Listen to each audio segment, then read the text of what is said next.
'Cause you gotta show up if we're gonna blow up. Come and hold your torches in the sky until we light up. No matter what they told us, nothing's gonna hold us. Come and hold your torches in the sky until we light up. Broadcasting usually in the evenings on WCPT 820 Chicago's Progressive Talk, in the overnights at 11:50 a.m. KKNW in Seattle, and at AM 950, the Progressive Voice of Minnesota. It is the Matt McNeil Show. Patti Vasquez is the exceptional host of the Patti Vasquez Show in Chicago on WCPT 820. Of course, you can hear that in the evenings here on AM 950. She is, where are you now? You're roaming around somewhere in Chicago. Where? I am, so I'm in the parking lot of the United Center, and they have sort of an overflow media tent. It's a massive tent. I mean, I don't know if you can get a feel for see it. Yeah. how big this place is. And that's just like front to back and then side to side. It's huge. And it's actually easier for me to hear you here. Are you able to hear my voice well enough? Beautiful. No, you sound fantastic as great. always. Oh, great. Hi. I talked to you yesterday. You go. I talked to you yesterday, and you were up on Media Row in the United Center. That's insanity. It is just crazy up there. So it's. I can hear you better today than I heard you yesterday. Yes. Yeah, because it's all like concrete and metal, beams and a high ceiling. I figured this might be better. Truth be told, I was also waiting for lunch. I'm kind of, here you've done this before, I'm sure, where you are grabbing guests, you're at an event, trying to record interviews. So we've been doing a lot of that. I interviewed Congresswoman Nikki Budzinski from Illinois. Yeah. She's like in the area around Springfield, and she's a big labor warrior. So I interviewed her, and then a local alderman. And I was going to run out and grab lunch. And I was like, oh, no, I've got Matt. So here we are. Hi. Hello. I feel guilty now. I'm stepped in the way of lunch. No. I'm gonna take you so folks can see us, too, right? So I'll show you where the food truck area is. So this is the media tent. Like a lot of folks, they have their workstations here where they're like putting together for like later on, whether it's print or for TV. Like this is the local Spanish-speaking station, Noticias Univision. And I just walked by AP, so they got a workstation out here. And then as you pop open the doors, there is a food truck area. It's going to be a little bit louder for a second, but here's all of our great food trucks. In Chicago, we got Cajun food, Vietnamese food. There's barbecue. Nice. Of course, they have hot dogs because people from all over the country are coming here and they want to try our hot dogs. I can't vouch for these hot dogs. As you know, I recommend Super Dog on the Northwest Side. Yes. And the longest line, I don't know if you can see, but the longest line is for the coffee truck. That's the longest wait. And I have catfish going over at Uncle Remus's, which is amazing Southern fried food. So beautiful. I'm going to go back inside where it's quieter so you have to hear all the air conditioning out here. No problem. You obviously were there. Let's talk a little bit about last night first. It really, when you got to Oprah, then Buttigieg, then Walz, that was a pretty powerhouse bing, bing, bing. And Walz hit it out. But the reality is the only thing seems anyone wants to talk about is, once again, how human Tim Walz looks. Because here is his family. Dear Lord, I was tearing up. That was unbelievable. Don't get me started. Oh, sorry. Here's the thing. You're the second person I've talked to about this because it was a late night. I was in the press box for many of the speeches. Bill Clinton, Nancy Pelosi, Hakeem Jeffries. It was a great night, right? People just blew the roof off. Amazing. I'm sure I'm missing somebody who was dazzling as well. But I have to tell you, I have seen Governor Walz's his rallies, his stump speech, and it was a lot of similar language. And I had to run down to wrap up with the Devil's Advocate. So I got out of the press box and I ran downstairs. And I hadn't yet seen the images of Gus. So you're going to make me cry. Because, I have a son who's severely disabled. Yes. And one of the reasons I ran for office in 2020 is to elevate the experiences. Because, people they run for office because they're business leaders and they know how businesses should be run, or they're union members and they want to fight for labor. And there aren't that many parents who have the experiences like our families that are able to even run for office or have that bandwidth. So when I learned that Gus is neurodivergent, he has ADHD, and I knew when I saw his face, I was like, oh my God, this kid. And to learn more about his learning disability, I was like, we're going to have a vice president who I never thought we were going to have somebody at that high of a level that would, represent families like ours. Anyway, so yeah, I'm going to start crying. Well, but I am absolutely. I mean, that Gus was all of us last night. I mean, yeah, but it was such a moment where the Republicans try so hard to present this image of family. You can't fabricate that. That is just watching Gus and Hope just bawling. I would have been the same way. Way. It was a brother, sister, my mom, my dad, my kid. I was blubbering. I would have been blubbering too, because and I think this is it. We sometimes get so sidelined with lifetime politicians who have these, these agendas and these goals, and they want to do things. To get a guy like Tim Walz, who really seems to have been very content to just be the governor of Minnesota up until a few weeks ago, and all of a sudden his family is like, oh my God, he is the vice presidential candidate of the United States, and I'm pretty sure he's going to win. It just hits you of that moment, and you can't fabricate that. That is Governor Walz is the real deal. That is family right there, and it was just wonderful to see it on display. I agree, and you know what? So I've interviewed a lot of folks over the last 4 days, and I will tell you my favorite interview so far, and no disrespect to anyone I've spoken to, electeds and personalities and celebrities. I have to tell you that we saw these alum shirts from the high school that Governor Walz taught at. And I'm going to cry again. These women, and I call them girls because, first of all, they look really young, and they're like, we're over 40. And because you think of Governor as a teacher, and but there's we think of them still as kids. And when those football players came out, and everyone was like, oh, they're in their 40s. For whatever reason, intellectually, it was dawning on us how long these individuals have held in their hearts how deeply touched and impacted they were by the way he taught, the way he treated them. They told us about how he would stand in the hallway in a shirt and tie and shake their hands when they came in, because he always wanted them to know that he was showing up for them and that they were important. That if, we've heard people talk about how he would help kids who couldn't afford lunch. And one of the students, remembers him reaching in his pocket so that there wasn't any shame in making sure that lunch was covered. And it was, nothing like this in my lifetime has ever happened. And I knew this before she chose him. I'm like, I want that guy. I don't know what it is. He said weird. And now the Republicans are running wild and they're embarrassed by that. I'm like, whatever it is, I want this guy. And we could not have been more right. Well, and the story that they added in there in one of the videos where it talks about how he became the basketball coach, the junior high basketball coach, because there was a kid in his class that basically had run up a lot of debt, and by God, is this one of the worst elements of America, running up debt because you just want to get student lunch. And he and his wife were like, wait a second, we can't, this is, we can't have a situation where a kid's this much in debt. So they vowed themselves to pay down his debt. He went and took the basketball coaching job, even though it didn't sound like he's got the most experience coaching basketball, just so he could get the check for it and help pay down that kid's school lunch, which then you tie back to his bill he passed here where school lunches are free because he saw it firsthand how you take it out. It's like the circle of life. You get this story, which is just amazing. And then you see how that one issue focused him and changed him. And he said last night, as the Republicans are trying to ban books, we're banning hunger. And I mean, if there wasn't a greater thing that he said in that moment, he's always been that. And I want to tell you, I think I mentioned to you a long time ago, one of the first times we talked, that I interviewed him when he was down in Congress. And I asked him because we were having a fight in Minnesota at that point about food stamps and food aid, SNAP benefits. And he gave me the greatest answer ever from any Democrat on why the government should help out. Not only does it get the people fed, helps the farmers, helps the local community. And I still am stunned today at how good that answer was. And now you see it. That's just who that dude is, man.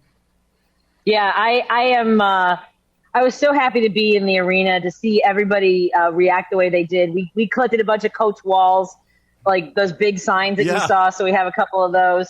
And I am so excited. And I'm also excited because tonight the Dixie Chicks are singing the national anthem. I probably won't be on the floor or in the press box for that. Pink is going to be here. And I don't even know who the lineup is for speakers tonight. Do you have any? No clue. All I know is it's Kamala Harris is the ending the show. Yeah, that's all we know. That is all we know. And I can't thank Minnesota enough and Nebraska for sending your son. I've been really emotional. And a lot of folks are like this too. And I really do think for me, this is different than when Obama ran, because also now we talk a lot about Governor Walz, but also with the strength, the experience that Vice President Harris brings, and everything that she reflects. I couldn't imagine a better team than Harris Walz. I just was out, and I know you saw some of these photos. I was just out in San Francisco, in California. And, this happened. I'm out there. This is her home turf, and this happened as I'm there. And so it was really cool because, of course, San Francisco, we think we're progressives. We think we're kind of left. We're not San Francisco. San Francisco has got some really things out there. But it was interesting to talk to them because from their perspective, they felt here's what I heard over and over again. Oh, I thought she was too harsh as a prosecutor. I thought she was too heavy-handed. But there's no doubt in my mind I'm voting for her. I disagree with some of those things. She resonated there because and this is the thing I took away was even though she herself didn't do things as people wanted them to do, they understood that it was still from a compassionate and just it was who she was. And although they might not have agreed with it, they didn't completely disagree. It's not like Trump. And so to see her be able to walk that balance beam and understand what had to be done within the job versus what the community wanted, which might not have been the right thing to do. It really gave me a perspective of her from California that, I get her, and I get her a lot better than I ever did before I went out there. Well, I'll tell you, Matt, same thing. I remember the lingering stories from when she ran in 2020, and the housing market she talked about. It really is a career of thoughtfulness, of trying to do the right thing in the right place at the right time for everyone. Mm-hmm. And in talking to people in rural parts of California, the Republican parts of California, how much they you heard this begrudgingly. She did a pretty good job when she was the state attorney general. They felt as if she went after and did take care of things that need to get taken care of. And so this kind of goes into this whole thing about how she's actually pulling a lot of that. There's that, especially that moderate conservative base is shifting more to the left. And this is why Republicans are having fits with her. Oh yeah. And I don't know if you've seen the video of the pillow guy getting in this argument with a kid.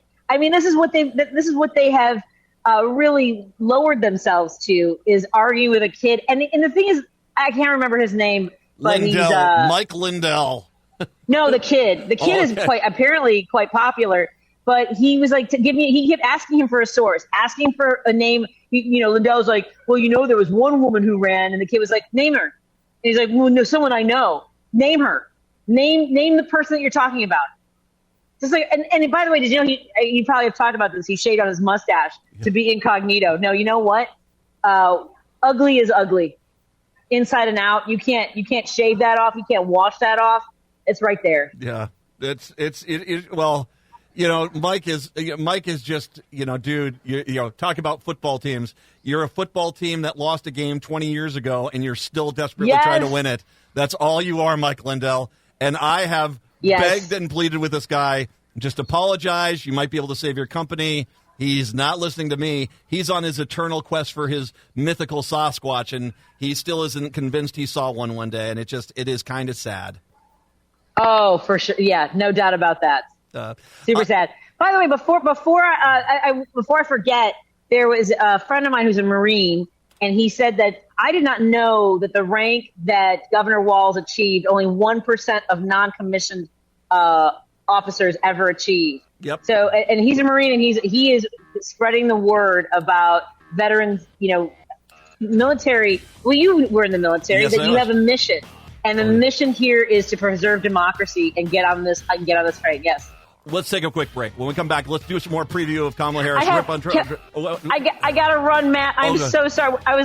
All right. Thanks, Patti Vasquez. We got to take a break. We'll talk to you. Come back after the break. It's the Matt McNeil Show.